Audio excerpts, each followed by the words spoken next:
We're looking at the growing scandal over the Trump administration's alleged dealings with Russia before and after the November election. In early January, Democratic Senator Chuck Schumer appeared on the Rachel Maddow show and suggested the intelligence community may try to get back at Donald Trump. Let me tell you, you take on the intelligence community, they have 6 ways from Sunday at getting back at you. So even for a practical, supposedly hard-nosed businessman, he's being really dumb to do this. That was the Senate Minority Leader Chuck Schumer in January. Some supporters of Trump, including Breitbart News, are now accusing the intelligence agencies of attempting to wage a deep state coup against the president. Meanwhile, some critics of Trump are openly embracing such activity, like Bill Kristol, the prominent Republican analyst who founded the Weekly Standard. He wrote on Twitter, "Obviously, strongly prefer normal democratic and constitutional politics, but if it comes to it, prefer the deep state to the Trump state." So, still with us, Pulitzer Prize-winning journalist Glenn Greenwald of The Intercept, speaking to us from Rio de Janeiro, Brazil. Glenn, explain what the deep state is and respond. The deep state, although there's no precise or scientific definition, generally refers to the agencies in Washington that are permanent power factions. They stay and exercise power even as presidents who are elected come and go. They typically exercise their power in secret, in the dark, and so they're barely subject to democratic accountability if they're subject to it at all. It's agencies like the CIA, the NSA, and the other intelligence agencies that are essentially designed to disseminate disinformation and deceit and propaganda, and have a long history of doing not only that, but also have a long history of the world's worst war crimes, atrocities, and death squads. This is who not just people like Bill Kristol, but lots of Democrats are placing their faith in, are trying to empower, are cheering for, as they exert power separate and apart from, in fact, in opposition to, the political officials to whom they're supposed to be subordinate.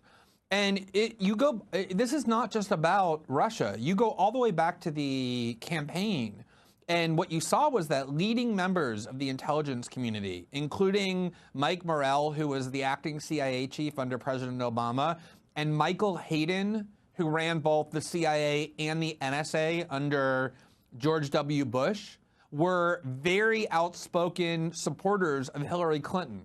In fact, Michael Morrell went to the New York Times and Michael Hayden went to the Washington Post during the campaign to praise Hillary Clinton and to say that Donald Trump had become a recruit of Russia. The CIA and the intelligence community were vehemently in support of Clinton and vehemently opposed to Trump from the beginning.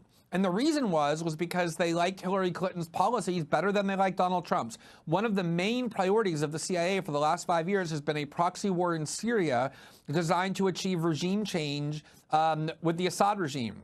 Hillary Clinton was not only for that, she was critical of Obama for not allowing it to go further and wanted to impose a no-fly zone in Syria and confront the Russians. Donald Trump took exactly the opposite view. He said, we shouldn't care who rules Syria. We should allow the Russians and even help the Russians kill ISIS and al-Qaeda and other people in Syria. So Trump's agenda that he ran on was completely antithetical to what the CIA wanted. Clinton's was exactly what the CIA wanted, and so they were behind her. And so they've been trying to undermine Trump for many months throughout the election, and now that he won, they are not just undermining him with leaks, but actively subverting him. There's claims that they're withholding information from him on the grounds that they don't think he should have it and can be trusted with it. They are empowering themselves to enact policy. Now, I happen to think that the Trump presidency is extremely dangerous. You just listed off in your newscast that led the show many reasons. They want to dismantle the environment. They want to eliminate the safety net. They want to empower billionaires.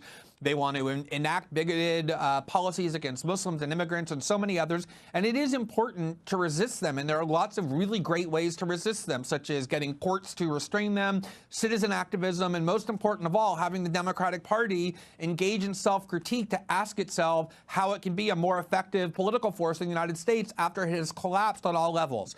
That isn't what this resistance is now doing. What they're doing instead is trying to take maybe the only faction worse than Donald Trump which is the deep state, the CIA, with its histories of atrocities, and say they ought to almost engage in like a soft coup where they take the elected president and prevent him from enacting his policies. And I think it is extremely dangerous to do that.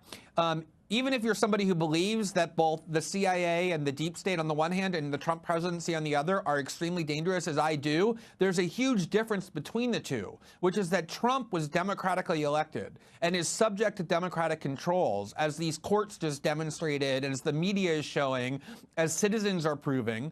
But on the other hand, the CIA was elected by nobody. They're barely subject to democratic controls at all. And so to urge that the CIA and the intelligence community empower itself to undermine the elected branches of government is insanity. That is a prescription for destroying democracy overnight in the name of saving it. And yet that's what so many, not just neocons, but the neocons' allies in the Democratic Party are now urging and cheering, and it's incredibly warped and dangerous to watch them do that. And the Wall Street Journal's report that says now intelligence officials are not giving President Trump all the information because they're concerned about what he'll do with it, not to mention intelligence agencies of other countries deeply concerned about what Trump will do with it, and particularly concerned about what he might share with Russia. Well, so first of all, there's a media issue here, which is that if you look at the Wall Street Journal report, it's pretty much exactly the same as every other significant report about Russia over the last 6 months, many of which have proven to be completely false. It's based on anonymous officials making extremely vague claims. Even the Wall Street Journal says, we don't know who's doing this, withholding information. We don't know how much information is being withheld.